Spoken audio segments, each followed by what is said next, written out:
Bienvenue dans l'émission La vérité de l'Évangile avec Andrew Womack, un ministère d'enseignement qui se concentre sur l'amour et la grâce inconditionnelle de Dieu.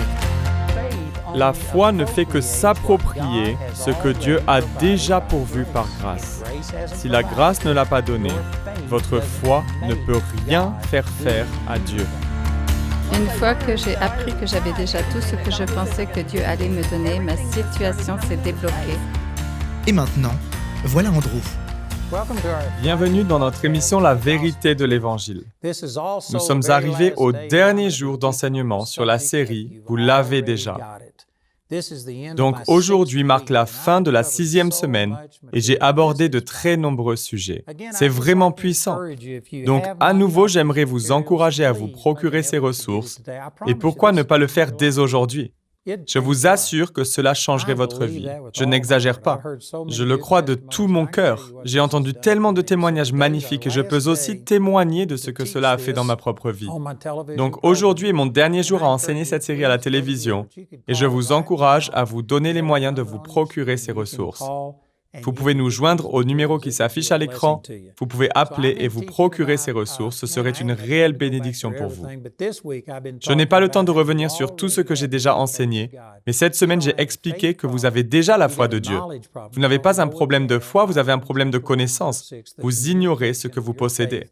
Philémon chapitre 1, verset 6 parle d'une foi agissante, ce qui veut dire qu'elle commence à fonctionner lorsque vous comprenez et que vous reconnaissez ce que vous avez déjà en Jésus-Christ. La plupart des gens pensent que la foi est quelque part à l'extérieur. Dieu est à l'extérieur et vous pouvez vous approcher de lui et prier et peut-être qu'il vous touchera, peut-être pas. Mais ce que je suis en train d'expliquer, c'est que Dieu l'a déjà fait. Si vous êtes né de nouveau, vous avez la plénitude de la divinité qui habite en vous corporellement. Vous possédez déjà toute la foi dont vous avez besoin, mais il vous faut le reconnaître, il vous faut y croire, vous devez apprendre comment fonctionne la foi.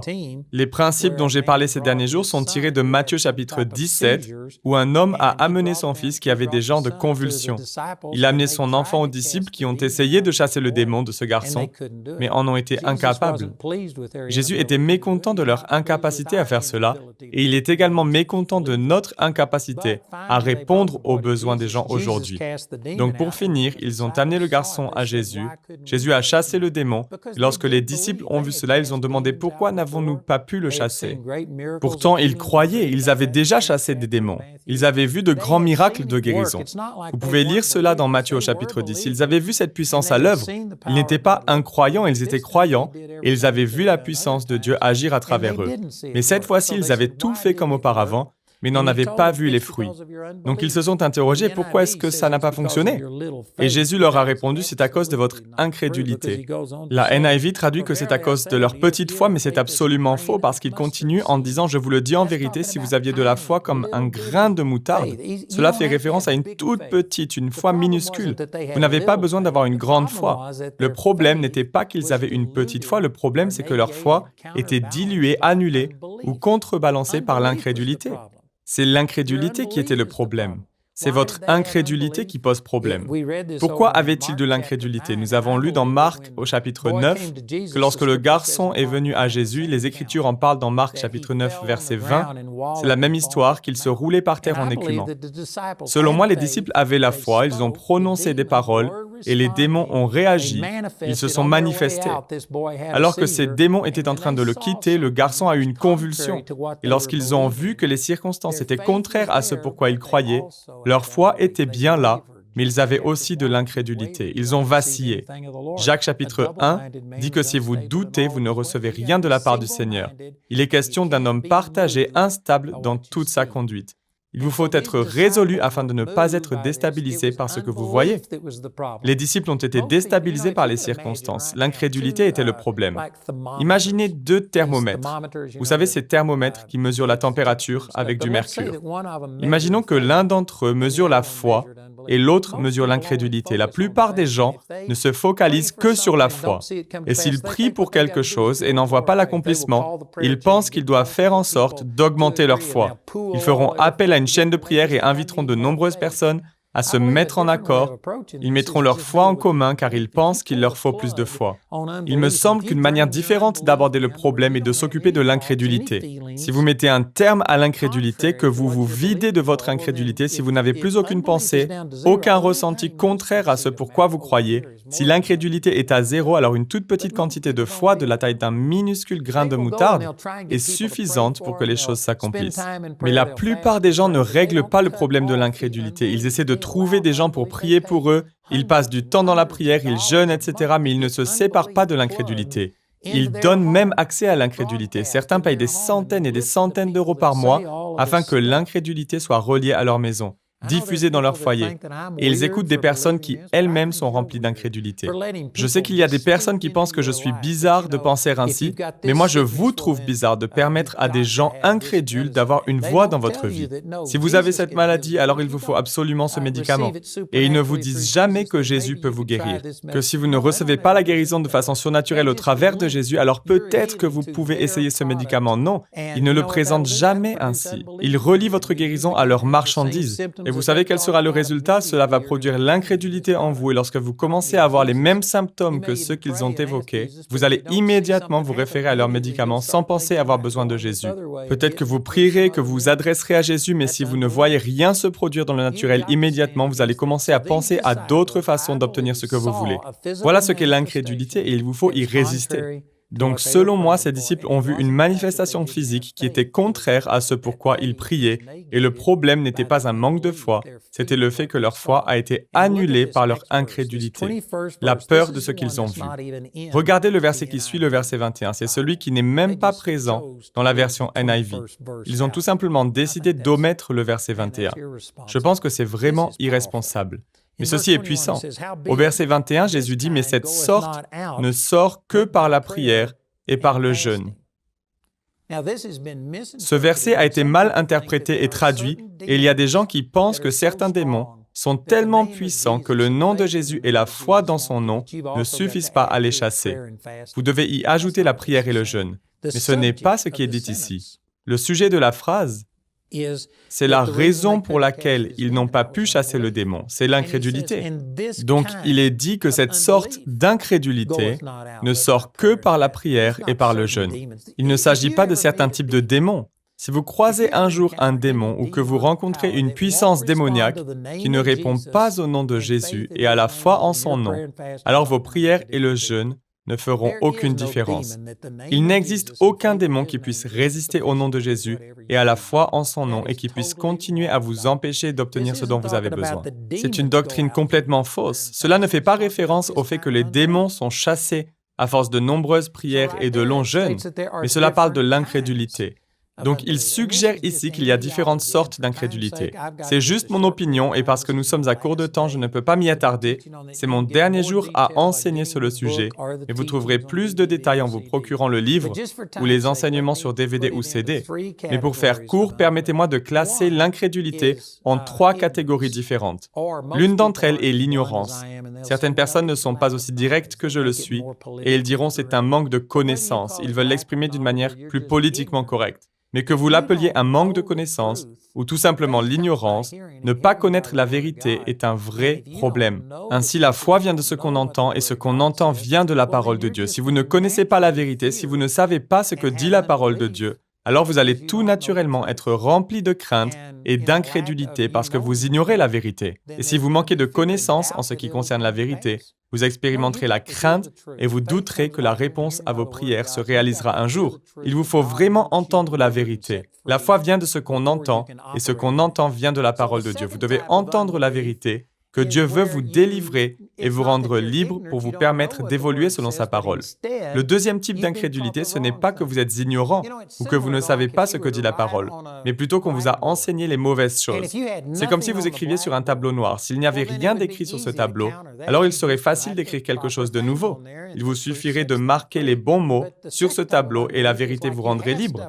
Mais pour illustrer le second type d'incrédulité, imaginez une surface déjà remplie d'écritures, remplie de craies, tout un tas de mauvaises croyances y sont listées, affirmant que non, Dieu ne fait plus de miracles aujourd'hui. Si vous voyez quelque chose de contraire à ce pourquoi vous croyez, cela signifie que vos prières n'ont pas fonctionné. Donc si vous avez déjà toutes ces choses écrites sur votre tableau noir ou inscrites sur votre cœur, alors avant de pouvoir contrer ces croyances et inscrire la vérité, il vous faut effacer les mensonges et ensuite écrire les choses juste à la place. Donc vous voyez, ce second type d'incrédulité n'est pas de l'ignorance, mais plutôt le fait qu'on vous a enseigné les mauvaises choses. On vous a enseigné à croire uniquement ce que vous pouviez voir. Vous ne croyez pas qu'il y ait un monde spirituel. On vous a enseigné que Dieu ne fait plus de miracles aujourd'hui. On vous a enseigné que Dieu ne répondra pas à vos prières parce que vous avez fait quelque chose de mal, parce que vous n'êtes pas assez saint. Si vous avez ce genre de mauvais enseignements, il vous faut en quelque sorte les effacer, contrer ces mensonges avant de pouvoir surmonter l'incrédulité qui vous vient de ces mauvais enseignements. Dans le cas de ces deux premiers types d'incrédulité, la solution est plus ou moins la même. Il vous faut dire la vérité à la personne, que vous l'écriviez pour la première fois ou que vous soyez obligé de contrer leur incrédulité pour ensuite leur dire la vérité. La solution est tout simplement de révéler à la personne la vérité de la parole de Dieu pour qu'elle soit libérée. Mais ensuite, il y a un troisième type d'incrédulité et je crois que c'est ce à quoi ont fait face les disciples. Et elle arrive tout simplement lorsque vos sens commencent à vous parler. Si vous priez pour qu'une douleur quitte votre corps et vous dites dans le nom de Jésus, Amen, eh bien instantanément vos sens, vos émotions, votre ressenti vous diront soit que cette douleur est toujours là, soit qu'elle est partie, peu importe, mais si elle est toujours là, vos sens vous diront la douleur est toujours là, tu n'es pas guéri. Je pourrais passer beaucoup de temps sur le sujet, mais permettez-moi simplement de dire que parfois, vous poserez les mains sur les malades et ceux-ci seront guéris. D'autres fois, ce ne sera pas instantané. Lorsque Jésus a parlé au figuier dans Marc au chapitre 11, l'arbre est mort instantanément, mais au niveau des racines. C'était sous la surface, vous ne pouviez pas le voir, vous ne pouviez pas le sentir et ce n'est que le lendemain que ça s'est manifesté. Parfois, lorsque vous priez, il est possible que vous ne sentiez pas instantanément la douleur vous quitter.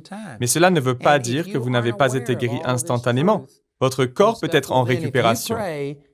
Ça peut prendre un peu de temps et si vous n'êtes pas conscient de toutes ces vérités et de tous ces principes, alors si vous priez et que vous sentez toujours des douleurs dans votre corps, si vous voyez toujours la grosseur, la tumeur, si vous allez voir votre médecin, qu'il vous ausculte et vous dise que votre taux de sucre dans le sang est toujours mauvais ou autre, ces choses peuvent engendrer ce que j'appelle l'incrédulité naturelle. Elle ne vient pas à cause de votre ignorance, elle ne vient pas à cause d'un mauvais enseignement. Vos croyances sont justes, mais vous devez faire face à des circonstances contraires à ce que vous croyez. Et tout naturellement, vous allez avoir des pensées d'incrédulité. Vous allez dire « Douleur, au nom de Jésus, je t'ordonne de partir ». Et si cette douleur persiste, vous allez naturellement penser, eh bien, il ne s'est rien passé. Comment donc gérer cette incrédulité naturelle qui ne vient ni d'un mauvais enseignement, ni de l'ignorance, mais du simple fait que ce que vous voyez ne s'aligne pas avec ce que vous croyez? Comment faire face à cela? C'est ce dont parle Jésus. Il dit, mais cette sorte d'incrédulité ne sort que par la prière et le jeûne. Voilà pourquoi la prière et le jeûne auront un impact sur ce que j'appelle l'incrédulité naturelle, c'est-à-dire lorsque vos sens vous disent le contraire de ce que vous croyez. La prière et le jeûne affaiblissent ce type d'incrédulité car lorsque vous priez, vous parlez à un Dieu que vous ne pouvez pas voir. Et si vous priez de la bonne manière, vous serez également en communion avec Dieu et vous entendrez de la part d'un Dieu que vous ne pouvez pas entendre. Vous recevrez des révélations de choses que vous ne pouvez pas percevoir par vos sens physiques. Et si vous faites cela sur une période de temps prolongée, le résultat sera que vos 5 sens, ceux avec lesquels vous pouvez voir, goûter, entendre, sentir et ressentir, vont commencer à apprendre qu'il existe une réalité au-delà du domaine physique. Ils auront vu que vous parliez à quelqu'un que vous ne pouviez pas voir, ressentir ou entendre, mais que vous l'avez pourtant perçu, que vous avez agi en fonction de lui et que ça a fonctionné. Cela fonctionne. Cela nous révèle qu'il y a plus que ce simple domaine physique. Donc on apprend par habitude ou par répétition. Hébreux 5,14 dit « Mais la nourriture solide est pour les hommes faits, qui par le fait de l'habitude ont les sens exercés à discerner le bien et le mal. » Vous pouvez entraîner vos 5 sens et leur apprendre qu'il existe plus que ce domaine physique, qu'il y a un domaine invisible, il y a un Dieu dans le domaine invisible, qui agit dans le domaine invisible. Bien sûr, ça peut prendre un peu de temps entre le moment où il agit et le moment où vous en voyez la répercussion, ou que vous le ressentez, mais vous pouvez exercer vos sens à reconnaître ce 6e sens de la foi. Lorsque vous opérez dans la foi, vos sens s'apaiseront et cesseront de vous communiquer toute cette incrédulité. Ils diront « Ah, voici quelque chose dont nous avons déjà fait l'expérience.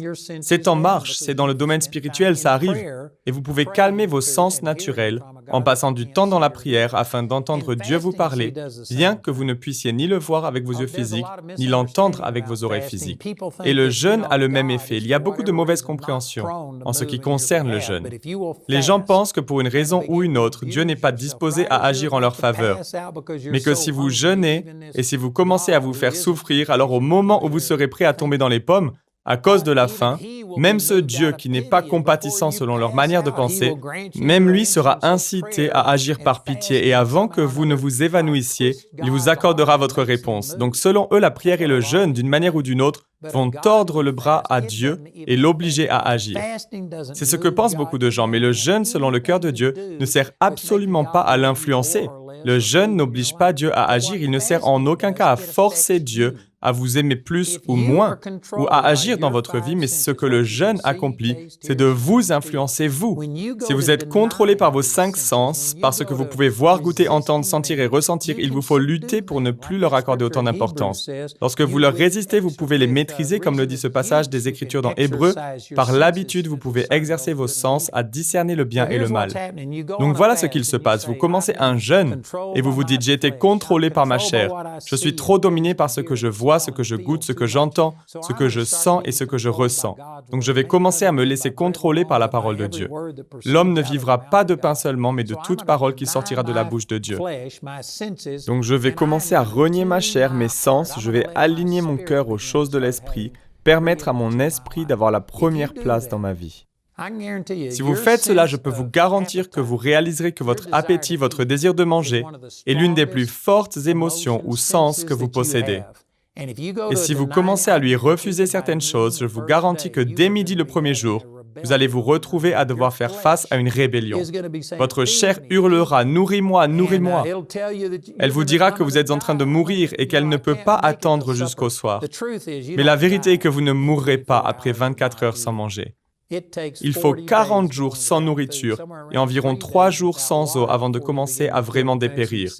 Et il faut entre 7 et 10 jours sans eau avant de mourir. Mais vous ne mourrez pas en 24 heures. En réalité, c'est même bon pour la santé de jeûner et d'ainsi purger votre corps. Mais si vous êtes quelqu'un qui est contrôlé par son appétit, je vous garantis que votre corps va se rebeller. Et si vous lui dites « Non, je ne vivrai pas de pain seulement, mais de toute parole qui sortira de la bouche de Dieu », votre corps résistera. Il dira « D'ici le dîner, je serai mort, c'est certain ». Et il vous faut tout simplement dire à votre corps « Écoute, si tu continues à te plaindre, je vais rajouter un jour. » Et votre corps répondra « 2 jours de jeûne, je ne survivrai jamais 48 heures. » Alors vous dites « 3 jours. » Et votre corps réalise que s'il veut survivre cette épreuve, il faut qu'il se taise.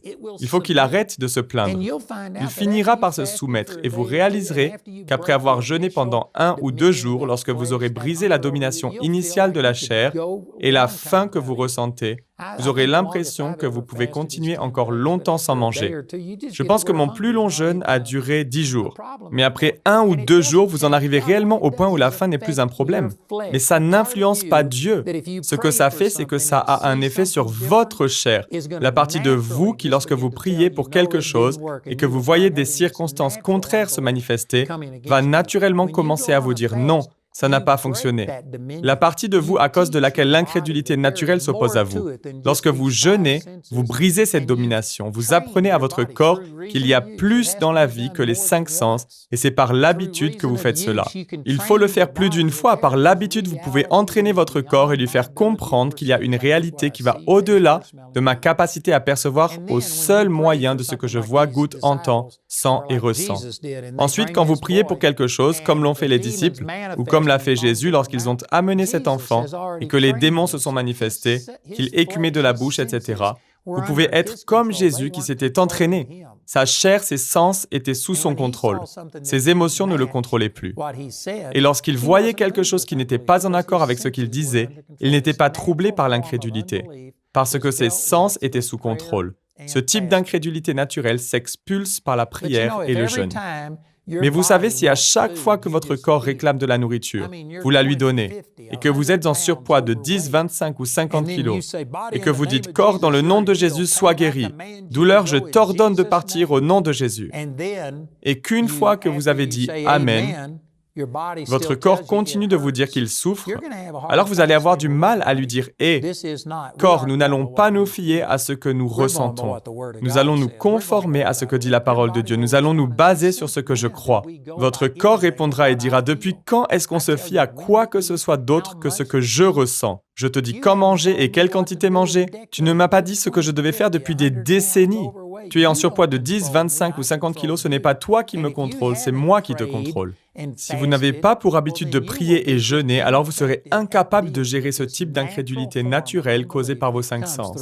Si vous ne reniez pas vos 5 sens en passant du temps dans la prière, à parler à un Dieu que vous ne pouvez pas voir, à écouter un Dieu que vous ne pouvez pas entendre, à délaisser votre chair et votre appétit, et si vous ne passez pas du temps à forcer votre corps à se soumettre, alors je peux vous garantir que lorsqu'il se passera des choses qui sont contraires à ce que vous croyez, cette incrédulité naturelle finira par vous dominer parce que vous ne vous êtes pas discipliné. Donc cela explique que la raison pour laquelle ces disciples n'ont pas vu le démon être chassé n'était pas parce qu'ils ne croyaient pas, ils croyaient. C'est la raison pour laquelle ils ont essayé de le chasser. Ils avaient la foi. Mais lorsqu'ils ont vu que les circonstances étaient contraires à ce qu'ils croyaient, cela a fait naître de l'incrédulité. Et cette incrédulité a annulé ou dilué leur foi, et elle a ainsi été rendue inefficace.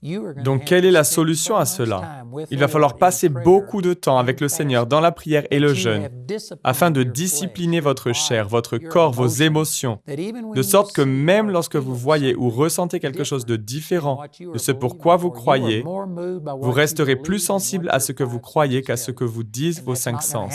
Mais cela ne se produira pas automatiquement et ça ne se passera pas sans difficulté. Il va falloir vous exercer vous-même par l'habitude. C'est ce qui est écrit dans Hébreux. Il faut exercer vos sens à discerner le bien et le mal. Saviez-vous que l'exercice ne devrait pas être quelque chose que l'on fait juste une fois ou de temps en temps? Vous ne pouvez pas caser l'équivalent d'un mois d'exercice en une seule journée. Cela vous ferait plus de mal que de bien et il faut faire de l'exercice régulièrement. J'ai entendu dire qu'il faut pratiquer de l'exercice 3 jours par semaine afin de maintenir sa condition physique et 4 jours par semaine pour augmenter ses capacités physiques. Et ça ne se fait pas en un seul jour. Si vous parcourez 25 km par semaine en courant ou en marchant, vous ne pouvez pas le remplacer par 25 km en une seule journée. Il serait bien mieux de marcher 5 km tous les jours, pendant 5 jours par exemple, plutôt que de parcourir 25 km d'un seul coup. L'exercice doit être régulier et répétitif, ça doit être étalé sur une période prolongée. Vous ne pouvez pas tout faire en une seule fois. De la même manière, si vous exercez vos sens par le jeûne et la prière, il faut que ce soit de manière régulière. Il faut jeûner de manière régulière, apprendre à se renier soi-même. Et si vous faites cela, alors vous arriverez au stade où lorsque vous croyez pour quelque chose et que vous ne le voyez pas s'accomplir immédiatement, si vous ne le sentez pas ou ne l'entendez pas tout de suite, cela ne vous déstabilisera pas. Vous aurez surmonté ce type d'incrédulité naturelle parce que vous vous êtes exercé dans ce domaine. Ces vérités sont puissantes. J'ai répondu à beaucoup de questions que les gens se posent. Je sais qu'il y avait des questions que je me posais, Dieu y a répondu et cela a fait une énorme différence dans ma vie. Et je sais que ça vous aidera. Permettez-moi de vous rappeler qu'aujourd'hui est mon dernier jour à enseigner cette série. Vous l'avez déjà. J'ai ce livre en anglais et en espagnol, et j'ai ces guides d'études qui contiennent les mêmes éléments que le livre. Le format est simplement adapté afin de vous permettre de l'enseigner à d'autres. Vous pouvez aussi aller sur notre site Internet américain et imprimer toutes les questions en anglais. Le guide a été conçu afin de vous permettre d'enseigner ces vérités à d'autres. Ensuite, nous avons des DVD tirés de mon émission et nous l'avons également en CD. Aujourd'hui est mon dernier jour à vous proposer ces ressources, mais sincèrement, je pourrais continuer longtemps à enseigner sur le sujet afin de vous aider à le comprendre. Je vous encourage à vous procurer ces ressources et à les étudier en plus de détails que je n'ai pu le faire durant ces émissions. Je crois que cela pourra vous aider. Écoutez notre annonceur et écrivez-nous ou appelez-nous aujourd'hui. Le programme d'aujourd'hui fait partie de la série « Vous l'avez déjà ». Nous espérons que ce message vous a béni. Notre ligne téléphonique est ouverte aux heures indiquées à l'écran. Appelez-nous si vous avez des questions sur ce programme, si vous avez besoin de prière ou si vous désirez commander l'un de nos enseignements. Vous pouvez nous contacter au numéro qui s'affiche à l'écran. Ce programme a été rendu possible grâce au soutien financier de nos partenaires. Si vous souhaitez devenir partenaire, vous pouvez le faire en appelant ces numéros. Nous avons hâte d'avoir de vos nouvelles. La raison pour laquelle je fais ce que je fais a deux volets. C'est principalement parce que Dieu a transformé ma vie. C'est similaire à l'homme à qui le Seigneur a dit « Ne raconte à personne ce qui vient d'arriver à ta fille ». Mais il n'est pas parvenu à garder le silence. Lorsque Dieu vous touche, vous avez besoin de le dire à quelqu'un. Vous avez cette bonne nouvelle que vous voulez partager. Mais au-delà de ça, je crois que Dieu a un appel spécifique sur ma vie. Dieu m'a encouragé des milliers de fois. Et le 4 novembre 2014, il m'a réveillé à 3 heures du matin pour me dire « Voilà la raison pour laquelle je t'envoie. C'est pour changer l'opinion que les gens ont de moi. Et alors que l'opinion qu'ils ont de moi change, ils iront changer leur monde en retour. » Nos partenaires ont un rôle essentiel dans tout ce que nous faisons. 53% des gens qui nous écrivent ou nous contactent ne donnent rien. Et nous leur envoyons quand même les ressources qu'ils demandent. Et la raison pour laquelle je donne mes enseignements, c'est parce qu'au début de notre ministère, nous étions à Seagoville, au Texas, où nous étions les pasteurs d'une petite église, et j'ai fait une promesse. Dieu, si tu me montres quelque chose qui puisse changer la vie d'une autre personne, je ne leur y refuserai jamais l'accès à cause d'une question financière. Le retour principal que j'obtiens des gens qui contactent notre ministère est qu'ils voient Dieu d'une manière totalement différente de ce qu'ils ont expérimenté auparavant. Et cela leur a permis de répondre à Dieu. La raison derrière nos universités bibliques Charis est 2 Timothée chapitre 2 versets 1 et 2, où Paul dit « Fortifie-toi dans la grâce qui est en Jésus-Christ. Ce que tu as entendu de moi en présence de nombreux témoins, confie-le à des personnes fidèles qui soient capables de l'enseigner aussi à d'autres. » Ce passage m'a donné l'impulsion pour commencer notre école biblique Charis, qui est un moyen d'accomplir ces versets. Charis nous permet d'aller plus profondément avec les gens que ce que nous pouvons faire au travers de la télévision, des livres, des CD ou ce genre de choses. Ce que nous voulons, c'est faire des disciples. Et c'est ce qui est en train de se passer.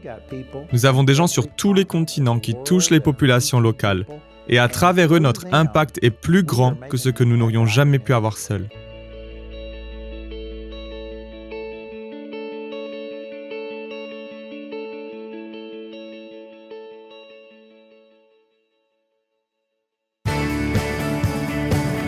Rejoignez-nous prochainement pour plus de la vérité de l'Évangile.